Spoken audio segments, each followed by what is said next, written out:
Welcome to the first ever episode of the comic strip of the Brenda Starr. It's me, and for this very special occasion, I have prepared an original story just for you. It's going to be about 3 minutes long, maybe a little bit more if it's really good. But since this is our very first time here, let's jump right into it. In the heart of downtown Manhattan, in a small apartment building, lived a young woman named, Brenda Starr. She had moved to the city from Nebraska to pursue her lifelong dream of becoming a cartoonist. Now Brenda was pretty talented. I mean, she could draw anything. But she was also kind of stuck. She couldn't seem to come up with a comic strip idea that she liked enough to work on. So she got a job at the local comic book store just to keep busy. But then one day, while organizing some back issues, she found an old copy of Blondie, which was one of her favorite strips growing up. And as she was flipping through it, an idea came to her. Why not try creating a comic strip based off of her own life? So she went home that night and started working on what would become the very first episode of the comic strip of the Brenda Starr. Now, as a lifelong comic book fan, this was a moment that Brenda had been dreaming of forever. This was her shot to make people laugh, to make people think, and most importantly, to put herself out there in the world in a way that she never had before. But as she sat down to write, she quickly realized that this whole thing might be a little harder than it looked. I mean, where do you even start when you're trying to create your own comic strip? What kind of stories should she tell? Who are the characters like? And how exactly does one go about getting their comic strip syndicated? All these questions and more raced through Brenda's mind as she stared at the blank page in front of her. But instead of letting those doubts get to her, she decided to just go for it. She created a rough draft of the strip, and by the end of the week, she had something that she was pretty proud of. So she took it down to the comic book store owner and asked him to take a look.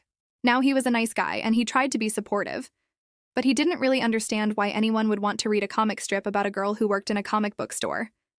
But he was also a businessman, and he knew that if this comic strip thing didn't work out for Brenda, she'd probably just quit and get some other job. So he agreed to help her out, mostly for his own selfish reasons. He told her that if she wanted to try and get this thing published, she should submit it to the local newspaper. And so that's what she did. She sent them a few episodes of the comic strip, along with a letter introducing herself and explaining her concept. Then she waited nervously for a response. Now, to be honest, she wasn't expecting to hear back anytime soon.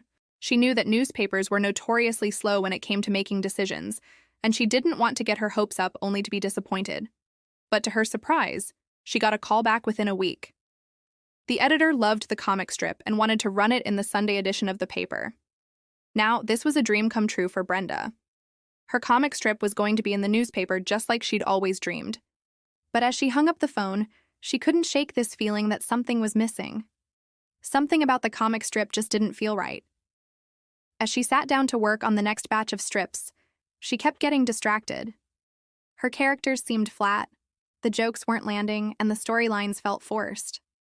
Brenda was struggling, and she didn't know what to do. She took a break from the comic strip and started flipping through some old copies of her favorite strips.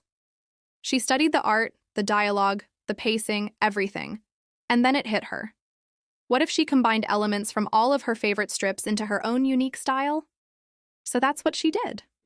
She took the art style of Calvin and Hobbes, the wordplay of Garfield, the character development of Peanuts, and the humor of Mutts, all while keeping her own personal style intact. And as she worked, she started to find her groove again. Her characters became more three-dimensional, the jokes flowed more naturally, and the storylines felt fresh and exciting. She was finally happy with her comic strip again. But then reality set in. She had a deadline to meet, and she was still not done. So she worked day and night to finish the strips in time. She didn't sleep much, but she didn't care. She was so focused on her work, she finished the strips and sent them off to the newspaper just under the wire. Then she took a deep breath and waited for the feedback. When the editor called her, he was ecstatic. He loved the new direction of the comic strip and wanted to run it as soon as possible. Brenda was relieved, but she was also exhausted. She had put so much of herself into this comic strip, and she was worried that it wasn't going to be well received. But then the day came when the comic strip was published. Brenda bought a few copies of the newspaper and handed them out to the people who worked at the comic book store. They all loved it, and that gave her the confidence she needed to move forward. From that day on, Brenda's comic strip became a staple in the Sunday edition of the local newspaper. It went on to win numerous awards and even got optioned for a TV special. Brenda's dream had finally come true. She was a successful cartoonist, and she had the comic strip that she'd always wanted to make. But looking back, she knew that it wasn't the easy path that she'd once thought it was. It took a lot of hard work, dedication, and a willingness to constantly improve. But she wouldn't trade it for the world. Every time she saw her comic strip in the newspaper, she was reminded of how far she'd come, and how lucky she was to be doing what she loved every day. And that's all I got. That was the very first episode of the comic strip of the Brenda Starr. Let me know what you thought of it in the comments down below. Also be sure to follow me on social media to stay up to date on all things comic strip related. Thank you so much for watching, and until next time, remember to keep creating. Thanks for watching.